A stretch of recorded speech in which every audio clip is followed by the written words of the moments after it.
So last time we began our study of Hinduism, the third largest religion in the world. And we began that by talking about some foundational texts. Right? I introduced you to the oldest Hindu text, the Vedas. And the Vedas were composed after this ethnic group from the West. The Aryans migrated into the Indus River Valley and ended up settling throughout northern India. We refer to that branch of the Aryans as the Indo-Aryans, and they put to writing these texts we know as the Vedas, written in classical Sanskrit, the traditional Hindu belief being that the Vedas are of divine origin, which is to say that they aren't just the ideas of human scribes or seers or priests. They are the knowledge of the gods. And indeed, the word Veda literally means knowledge. And so because of that belief, the sound of the texts themselves, when recited aloud in their original Sanskrit, is believed to be sacred. Now, in terms of the content of the Vedas, we talked about the fact that the Vedas offer a polytheistic worldview, and we talked about some of the deities mentioned in the Vedas, like Indra, who was the chief of the gods, or the king of the gods is probably a better word. We talked about Agni, the fire god. We briefly looked at a few others like Surya, the sun god. We also talked about how Indo-Aryan society was organized according to a caste or class system. Right? Depending on what family you were born into, you belonged to a certain segment of society, and the group at the top was the priestly caste, the Brahmins, and they were in charge of knowing the Vedas and teaching the Vedas and performing the rituals like the sacrifices contained in the Vedas to the different deities. After talking about the Vedas, we discussed the Upanishads. The Upanishads being a subsequent reflection on the metaphysical system that surrounds the Vedas, by which the Upanishads articulate a more complete worldview. What is the nature of human existence? What is the nature of the universe that the gods and human beings and animals and everything else inhabits? That's provided by the Upanishads, which are more philosophical in nature. And we talked before about the difficulty of determining a clear starting point for Hinduism, right? Because there's no real founder of Hinduism. So one starting point would be to say, once you have the Upanishads, then you really start to have Hinduism, because it's in the Upanishads that we have these fundamental religious doctrines and concepts. Concepts like karma, samsara, of course, being the name for the eternal cycle of rebirth, right, of creation and destruction that never ends, and the notions of Atman, which refers to the individual soul that exists within every living being, human beings, but also animals, and Brahman. Brahman is the ultimate transcendent divine reality that exists beyond samsara. So the hope being that if you succeed in liberating the Atman, your Atman, from samsara, you achieve what's called moksha, liberation, then the Atman will finally be reunited with Brahman, right? The ultimate reality. And I gave you that analogy of taking a drop of water to the Atlantic Ocean and dropping it in, and it becomes indistinguishable. So today we're going to continue on in our exploration of Hindu religious discourse. We've got some foundational texts here with some foundational ideas. I'm going to introduce you to some more texts today that add to the ideas that are operating in Hindu religious discourse. So if the Upanishads come into existence around 600 BCE or so, about a century later, and for centuries thereafter, we get a new round of Hindu religious texts. And unlike the Vedas, which, as I just said, are believed to be of divine origin, these new texts that are composed are recognized as being of human authorship, right? Yes, human beings wrote them, and in fact, there are a variety of versions of these texts. And so none of them is, infallible, and the sounds of the text themselves isn't sacred in the same way that the Vedas are. So the Vedas retain this special authority. And so you might think, well, these texts aren't as significant. Well, actually, they're way more influential. So yes, these new texts are not as sacred, are not as authoritative as the earlier Vedas, but because they're not as sacred, that also means that they're more accessible, that everyday people can engage these texts, and these texts are readily adapted to a variety of mediums. So we'll see, for example, texts that are turned into theatrical performances, texts that are even turned in modern times into comic books and movies on Netflix and things like that, right? You don't do that with the Vedas, but these new texts, they do that all the time. And so that means that people are way more familiar with these later texts than they are with the intricacies of the ancient Vedas. These new texts can generally be categorized into three types. One type is epic poetry. And you can think of the Greek tradition of like the Iliad and others there. Then we have a diverse assembly of stories. These are called Puranas. And the Puranas represent a great variety of ideas. And sometimes you have explicit contradictions between Puranas, right? So you might have one Purana about this deity that gives this account, and then there's another one that gives a completely different version. There is no single one that is considered to be the true one versus the false one. And so there is a kind of freedom in Hindu religious discourse to choose which one you want to follow and consider to be authoritative. Then we also have texts which codify laws, social structures, how are people supposed to behave, what proper human relations and so forth. And probably the most important, the most influential of those is called the laws of Manu. And I'm not going to talk about the laws of Manu today, but in my lecture on Monday, we're going to shift from talking about Hindu religious discourse to Hindu practice, community, and systems of authority. And I'm going to refer back to the laws of Manu in that lecture, okay? So we'll set that aside for now. And instead, I want to focus on two examples of Hindu epic poetry. And these two works are hugely important to the Hindu tradition. They are clearly the best known of all this literature that comes about after the Upanishads. And these are texts that play a far more direct role in the day-to-day lives of Hindu communities than the Vedas. So yes, Vedas is still considered to be the most authoritative and sacred, but in terms of day-to-day life, it's these new texts, new relatively speaking, that are way more important. So first, we're going to look at the Ramayana, and then we're going to look at the Mahabharata. And I had you read a little bit about the Mahabharata for today. I had you read an introduction to the Mahabharata, written from the point of view of a Hindu scholar rather than an academic introduction. And because the Mahabharata is so long, it's 100,000 verses long, we're just going to talk about one section, a section called the Bhagavad Gita. So that's going to be our focus today. We're going to talk about the Ramayana and then the Bhagavad Gita section of the Mahabharata, and we'll learn about the characters that are featured in these texts. And these characters, of course, are important Hindu deities.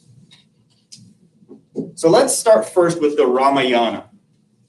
Now, the Ramayana, it's a work of epic poetry. So there's a lot in there. There's all kinds of characters and events that occur. So what I want to do today is give you a super concise version.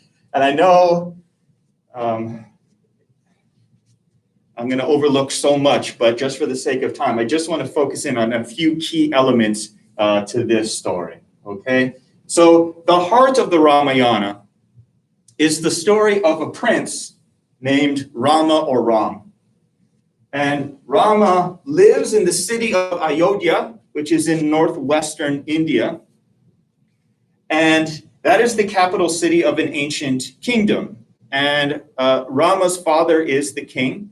Rama grows up and he gets married to Seta, his beloved and devoted wife. And his father, who has 3 wives, 3 queens, and 4 sons, decides that Rama will be his successor. So Rama is going to inherit the throne from his father, the king when it's finally time for him to step down or if he were to die. However, one of the queens, Rama's stepmother, is persuaded by an evil servant to use two wishes that the king had granted her, but which she had not utilized yet, in order to have Rama exiled and to put her own biological son on the throne, right? A different prince, Bharata. And she's persuaded to do so. So Rama's stepmother gets the king to exile Rama into the forest for 14 years and to designate her biological son, Rama's half-brother, to be the next king. So we have a plot there that unfolds. Well, his father is distraught, and Rama knows that this isn't just, but he is the perfect obedient son, a man of total morality and integrity. So he obeys, and he goes off to live his exile into the forest for this 14-year period. He tells his beloved wife, Seta, that's Seta there, to stay in the city, but she refuses. She says, my city is wherever you are, and, I won't leave your side. So he and Seta, along with one of his other brothers, another prince, go off into the forest together. And they live in the forest, and they settle, and they build themselves a place to live, and so forth.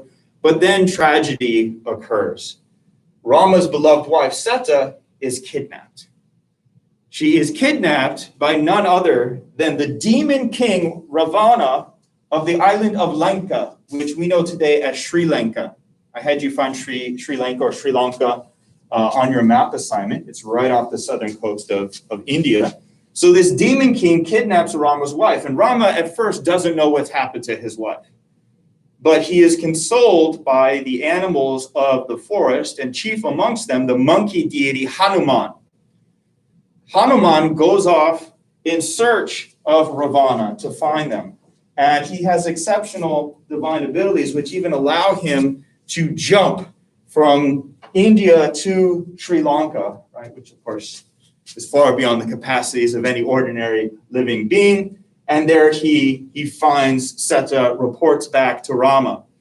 Sharing the news, Rama gathers up the strength to go and liberate his beloved wife. He is accompanied by the monkeys of the forest, led by Hanuman, and they, as an army, march south. A bridge is built to connect to the island, and they cross into Lanka, and a great battle ensues, a battle which personifies the struggle between the forces of good and evil, of light and darkness. And in the end, Rama and the forces of good succeed. Rama kills Ravana, the demon king. Seta is released, and then eventually they are able to return to the kingdom, and Rama takes the throne, and the kingdom is in order, and justice and righteousness has prevailed, right? So that's the super short version of the Ramayana. And already you can understand why this would interest people way more than the Vedas.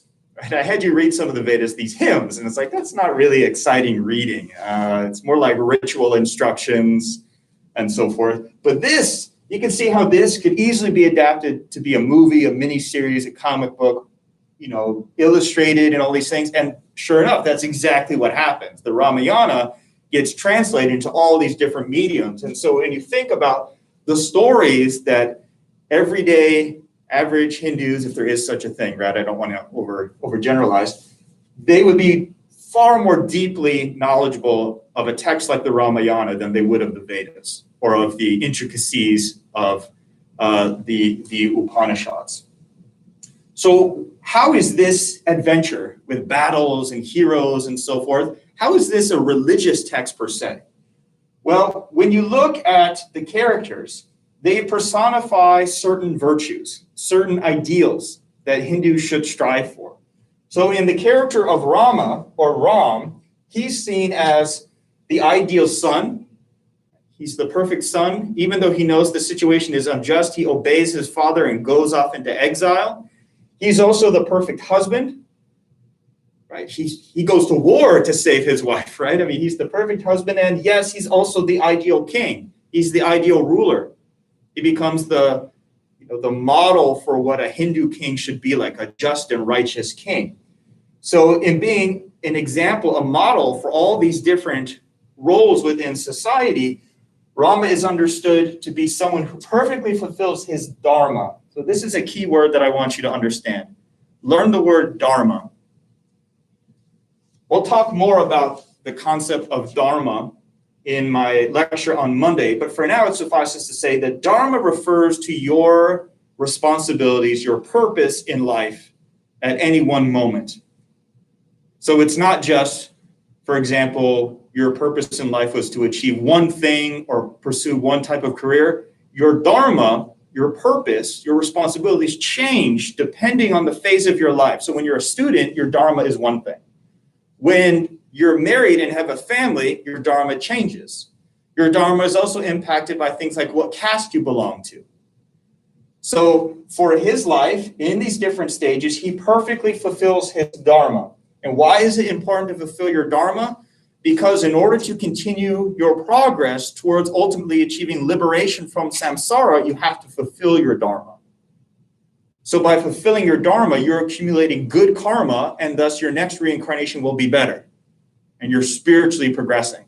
And so different people have different dharmas to fulfill depending on the conditions of their karmic rebirth in samsara. We'll talk more about those things in the next lecture.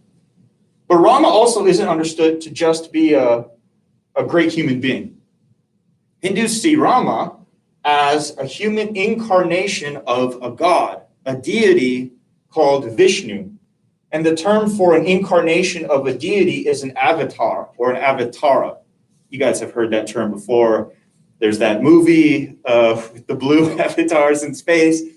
Avatar is used to refer to like on a computer, you have a graphic that symbolizes you, your avatar.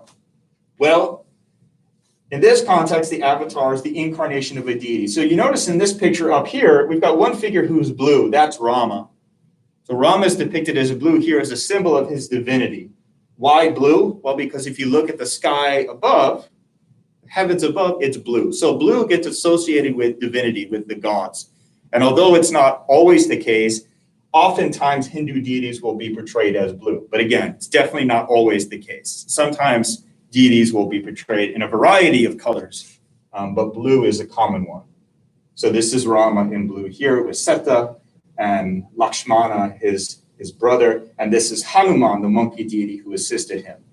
So we know then that Ram or Rama is not just a human being, not just someone who ideally fulfilled their dharma, not just a champion of good and righteousness over evil, but he was also Vishnu. And we're going to talk about Vishnu in a moment, but here's an example of a popularizing of the Ramayana. So this is from a comic book telling the story of the Ramayana. And we've got the exile here. This is Rama and Seta. This is the demon king kidnapping Seta. This is Rama with Hanuman and the monkeys of the forest. Here's Hanuman leaping from India to the island of Lanka. This is the aftermath of the great battle. This is the slain demon king with Rama standing triumphantly over him. And this is their triumphant return to Ayodhya at the end, right, to take the throne. Here's a couple of covers. You can see Rama. Rama is always depicted with a bow and a quiver full of arrows. And that helps us to distinguish him from some other avatars of Vishnu who look quite similar, like Krishna, who we'll learn about later in the lecture. Here we can see a theatrical performance of the Ramayana. The characters in the middle being Rama and Seta, and here's Hanuman. He's got the monkey tail and everything. Now, moving beyond the Ramayana, we have another popular, influential Hindu work of epic poetry, and this one is called the Mahabharata. I had you read a little bit about the Mahabharata, and as I said at the start of the lecture, this is an incredibly long work of epic poetry, about 100,000 verses. And although it's not known for certain, it's often described as the longest poem in the world.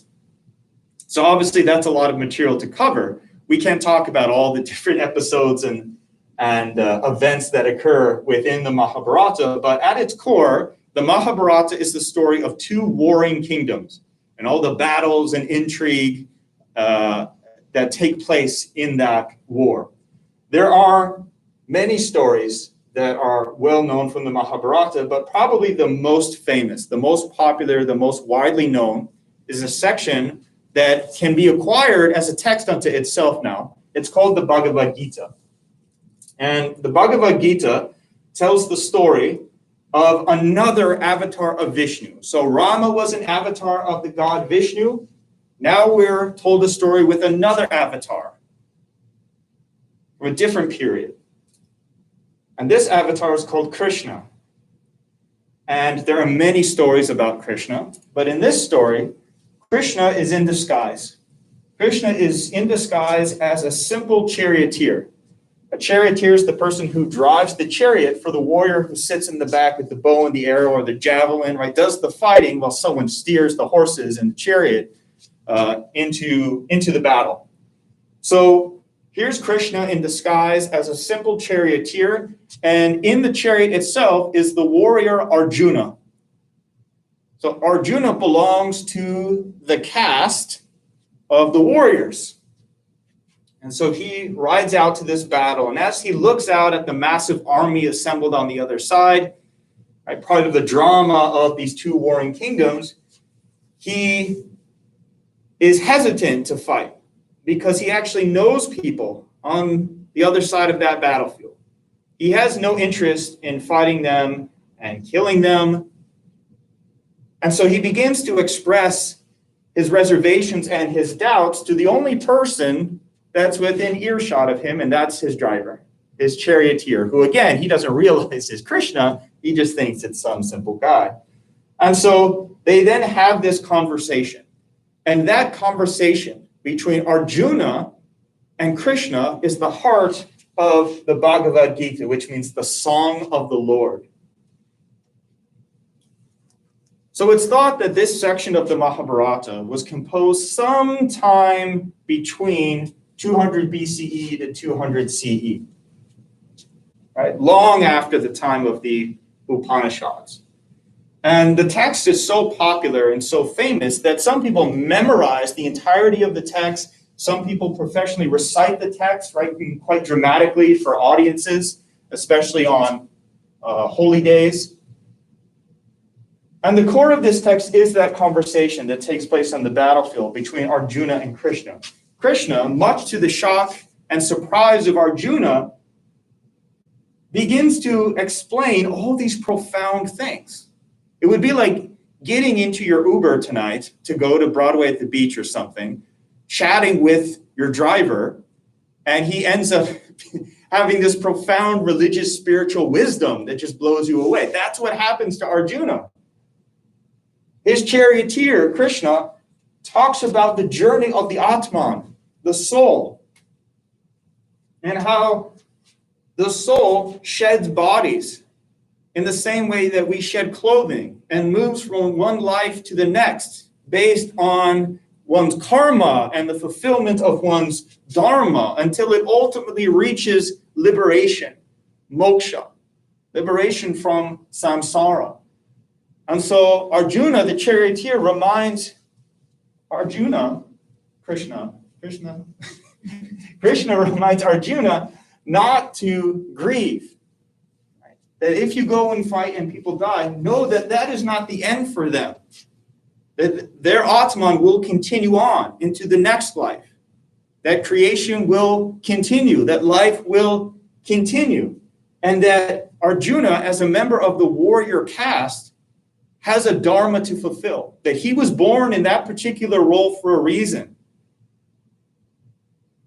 Right? That his Atman, his spirit, his soul, has to get through some things in this life.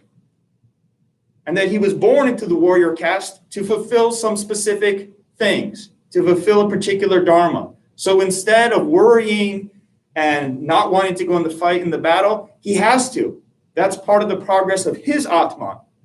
And so he should go and fulfill his dharma by fighting in this battle. Well, Arjuna is shook, right? He's like, who are you?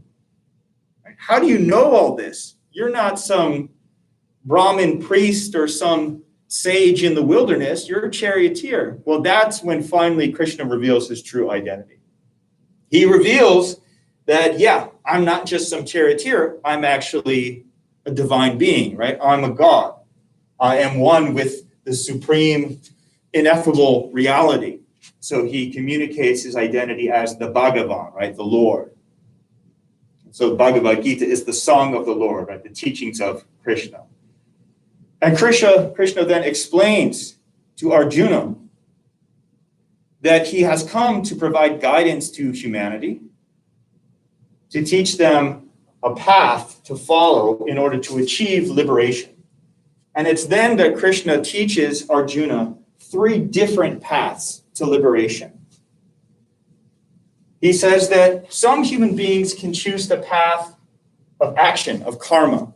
Now, karma applies to everyone, but if you choose the path of karma yoga, and here the word yoga just means a spiritual discipline rather than the art of body postures that we know, that one must act properly but selflessly at all times in order to avoid bad karma and to continuously progress. Now, that's difficult.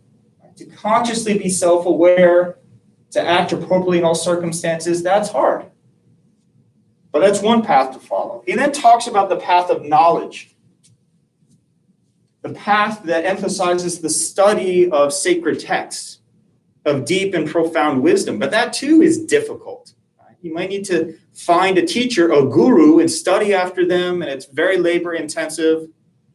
But that's when he gets to the 3rd path, and this is the path that Krishna emphasizes the most. He says, this is the path that you should take in the Bhagavad Gita. This is the path of devotion or bhakti.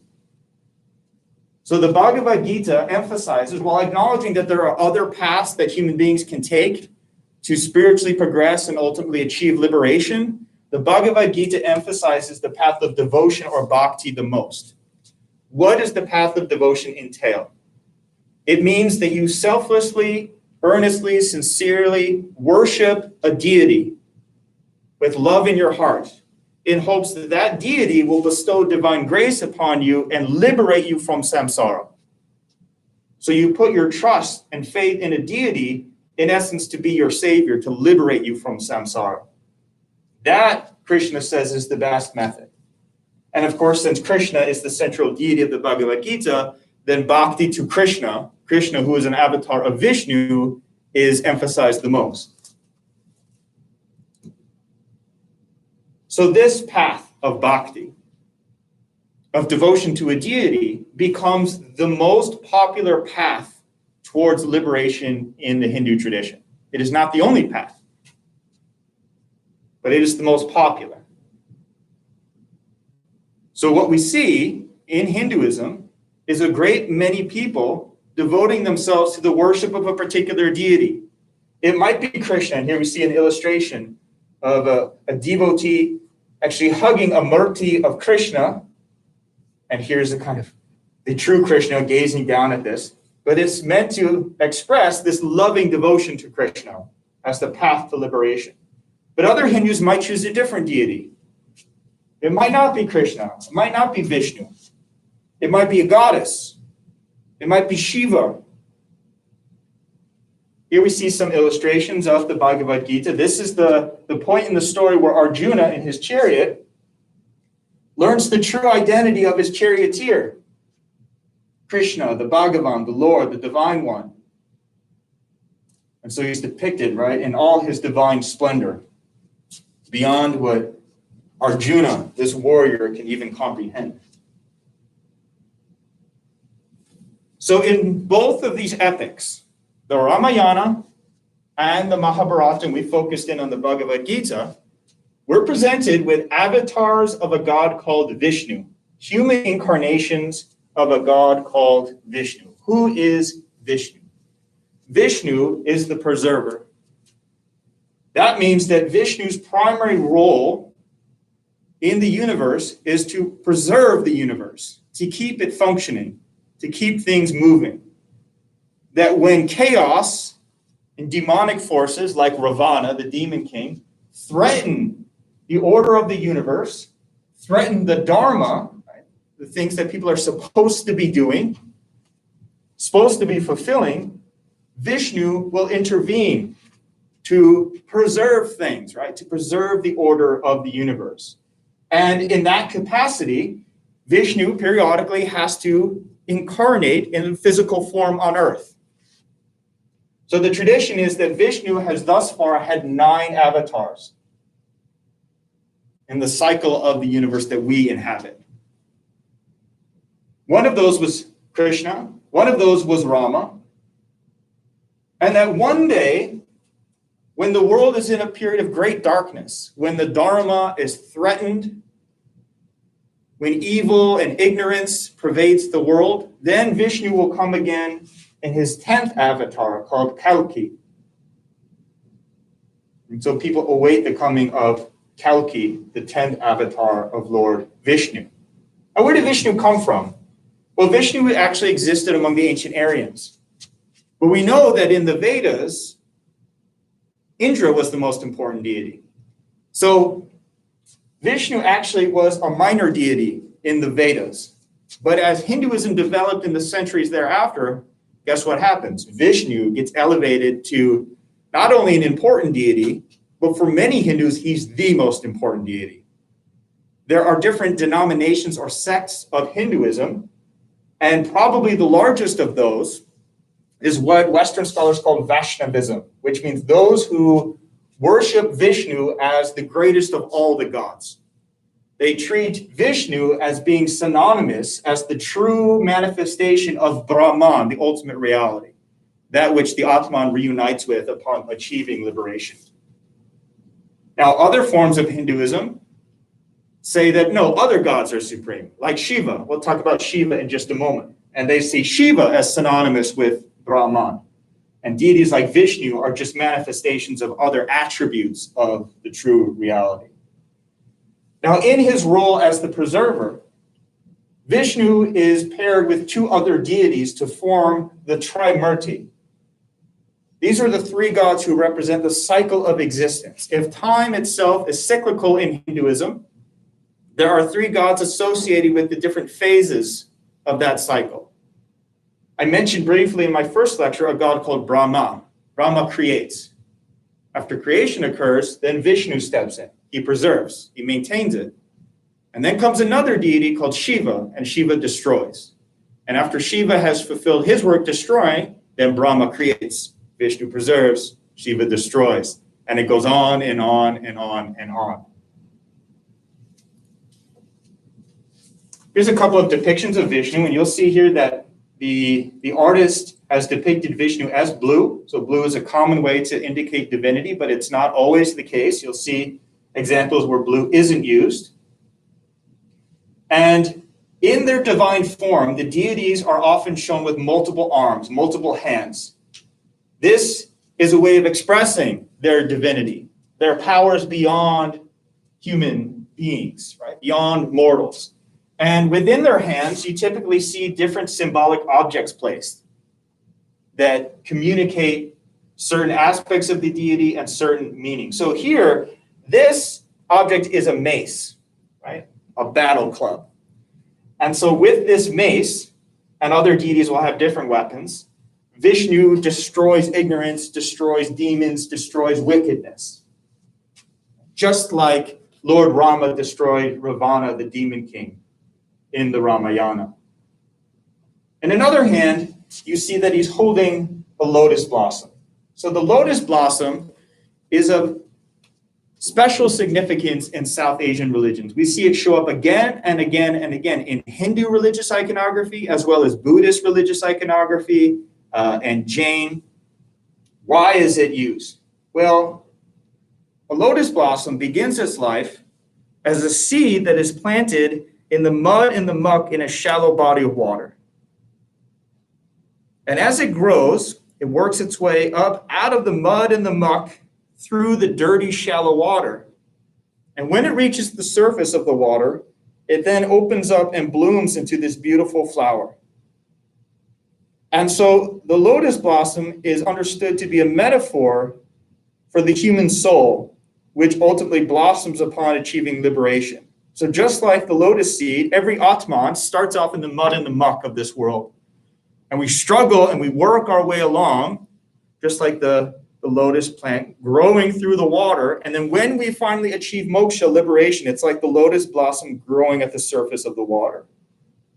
So again and again, we'll see the lotus flower, the lotus blossom in both Hindu and Buddhist religious iconography as a symbol of the journey towards liberation, the journey towards enlightenment. Here are some depictions of Lord Vishnu in his avatar Rama. So this time we see that Vishnu has 2 arms, not 4. So we know that this is an avatar, a human incarnation. Otherwise, he looks quite similar, right? Still blue, still wearing a flower garland and jewels. I'll jump back, right? So there's Vishnu in divine form. Here's Vishnu as Rama from the Ramayana. And how do I know that this specifically is Rama? Well, because he's carrying a bow and he has a quiver full of arrows.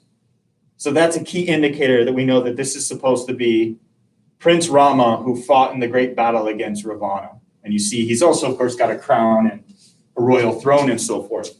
But you'll see that when we look at images of Krishna, another avatar of Vishnu, the deity at the center of the Bhagavad Gita, he looks a lot like Rama. But here too, we know that this is Krishna based on the setting. So here, instead of a bow and arrow, Krishna has a flute. Because we're told that when Krishna was a young man, he would go out among the cowherds, and you notice the cows around him, and he would play music. And his music was so beautiful and intoxicating that the milkmaids who would milk the cows would be enraptured in a kind of ecstasy, and they would dance around him and fall in love with him. So the flute is particular to Krishna. And notice what Krishna is standing on in this image. It's a lotus blossom to symbolize liberation and enlightenment.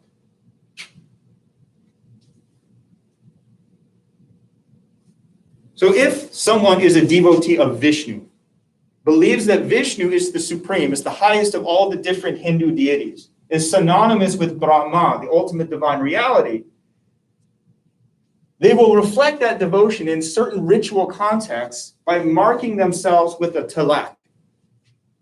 And here we see 3 men with 3 different styles of tilak, indicating that they are devotees of Vishnu. So there are different types of Vaishnavites, those who are devoted to Vishnu, and you can see some of the variations, but in all of them, you can very easily see that they're all a kind of V or U shape. So it's easy to remember that this marking indicates that someone is devoted to Vishnu, and that's what we see here. So we know that these men are Vaishnavites. They are devoted to Vishnu.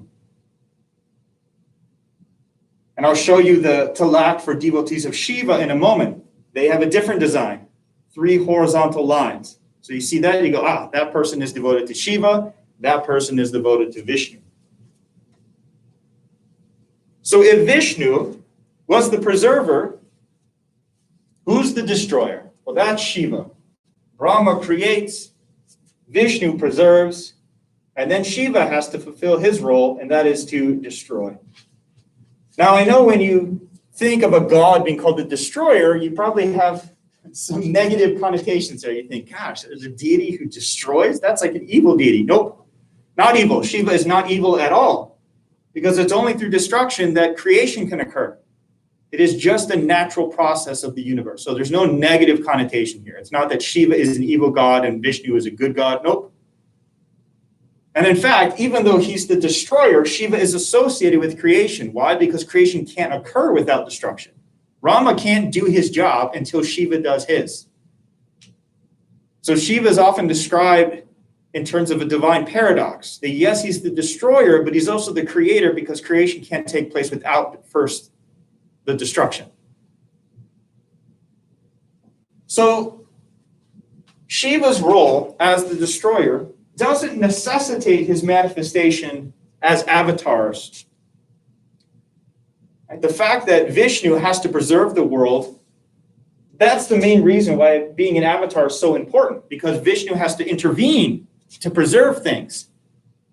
So Shiva doesn't do that. Shiva's the destroyer. But what happens over the centuries is that Hindu readers begin to identify all the main characters in all the various epics as being avatars of this god or that god.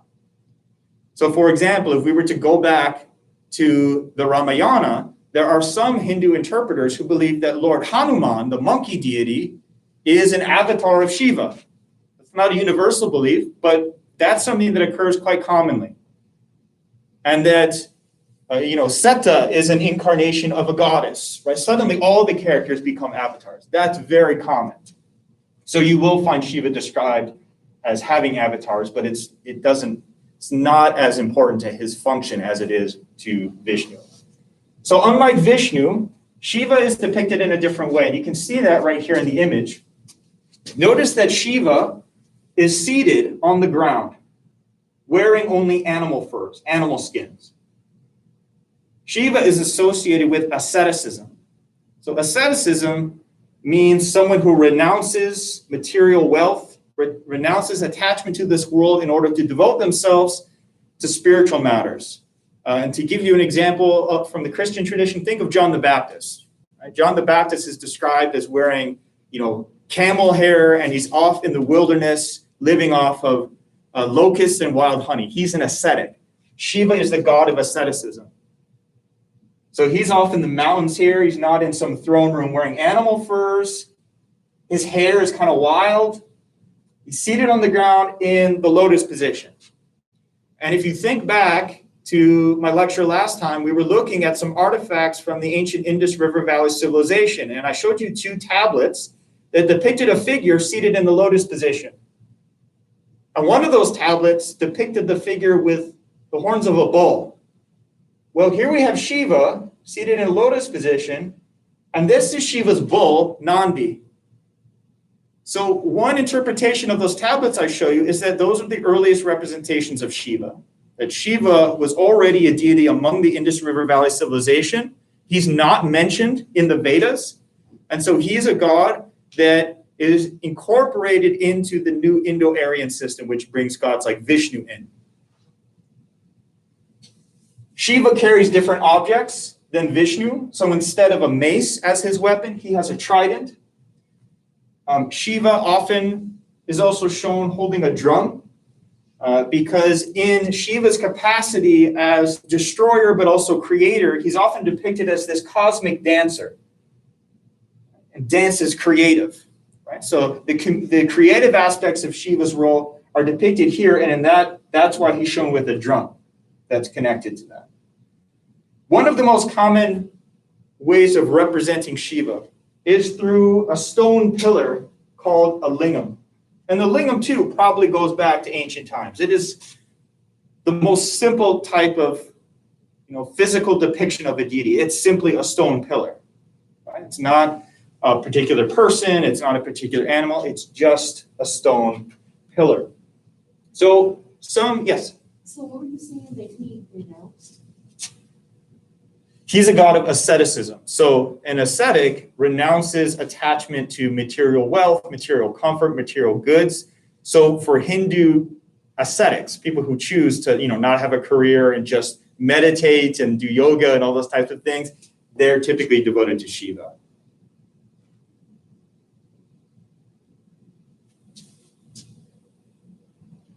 So this is a lingam. This is the stone pillar. These are among the most prominent symbols of the god Shiva. And so devotees will come and they'll pour libations or bring other offerings like flower garlands and place them on a lingam. The lingam is also understood to be a representation of male energy, male virility, that the universe has 2 opposing but complementary types of energy, which can be described as light and dark, heaven and earth, positive, negative, male, female. The lingam represents the male energy there. And the lingam is often paired with what's called the yoni, which represents female energy. And through the harnessing of these 2 types of energies, you have this divine power, right? This divine creative power. So the yoni here is associated with the notion of female divinity.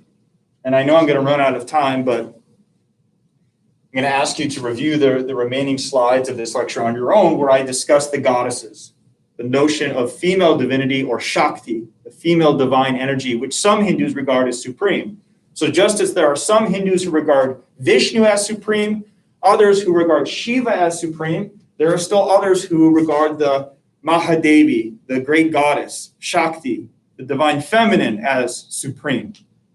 And there are still others who have different views. This is part of the great diversity, great variety that exists within what we call collectively Hinduism. Here we see the examples of the Shiva talak. Right? We looked at the Vishnu talak, which looks sort of like a U or a V, but here we see three men who are devotees of Shiva. And we know that they're devotees of Shiva because they have these three horizontal lines. This is the symbol for Shiva. Now, there aren't as many devotees of Shiva as Vishnu, but this is one of the major forms of Hinduism that exists. Here we see some additional depictions of Shiva. In this one, we have the multiple arms. This one we don't. So in this case, the artist has chosen just to have Shiva with two arms, but of course, we know very well that it's Shiva by the other aspects here, the other symbols of the god. This sprig of water shooting out of his hair is actually the river Ganges, the holiest river in the Hindu tradition in India, because it's said that when the Ganges, which is a goddess, Mother Ganga, descended to earth, the gods feared that she would come down, and when she struck the earth would be destroyed. So Shiva, as a god of destruction and great power, placed Mother Ganga in his hair and carefully, gently lowered her to earth to settle across northern India. And Mother Ganga has the power to wash away bad karma. So people can go and bathe in the waters of the Ganges and cleanse themselves of bad karma. And that's what's shown emanating from Shiva's hair.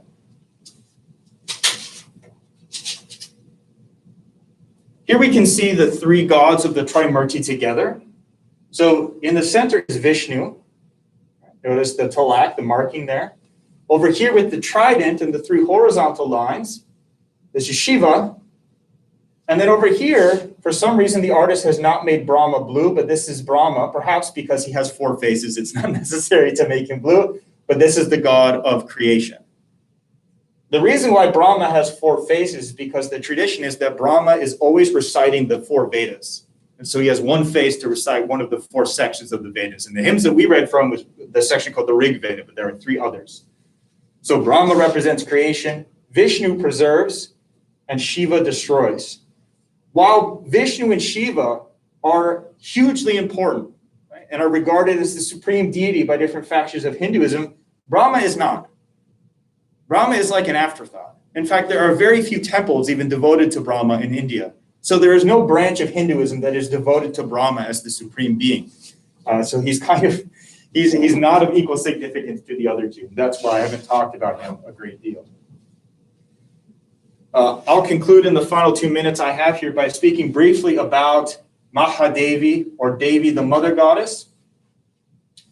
So just as there are male deities in the Hindu tradition, there are female divinities as well.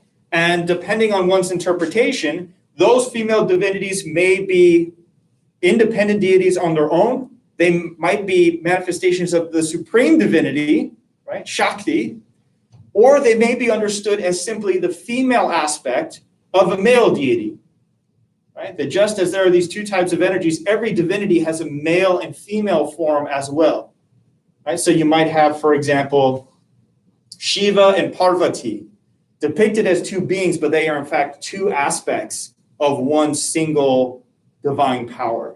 So there are a variety of different ways to understand the goddess and their relationship to the male deities.